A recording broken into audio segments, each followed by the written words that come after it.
আইন উপদেষ্টা আসিফ নজরুলের নাম ভাঙিয়ে কেউ চাঁদাবাজি করলে তাকে পুলিশে দেওয়ার পরামর্শ দিয়েছেন উপদেষ্টা নিজেই। আজ এক ফেসবুক পোস্টে তিনি এই পরামর্শ দেন। সরকারে আসার আগে এমনও হয়েছে, বহু প্রোগ্রামেও গিয়েছি, অনেকে ছবি তুলেছে।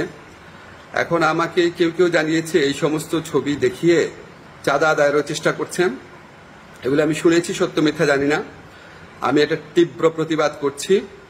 যারা এই সমস্ত কর্মকাণ্ড করছে বা করার চেষ্টা করছে, আপনারা তাদেরকে পুলিশে ধরিয়ে দিবেন, মামলা করবেন, মামলার কপি আমার ফেসবুকে পাঠিয়ে দিবেন।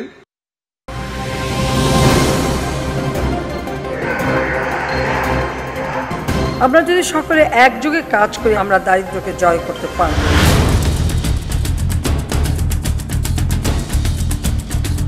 গলি থেকে রাজপথ, দেশ থেকে বিদেশ, শুধু ফুটবল কিংবা ক্রিকেট নয়, সংবাদ ও সংবাদের বিশ্লেষণ। দীপ্ত সংবাদ, সকাল 10টা, দুপুর 12টা, বিকাল 3টা, বিকাল 5টা, সন্ধ্যা 6টা 50 মিনিট এবং রাত 11টায়।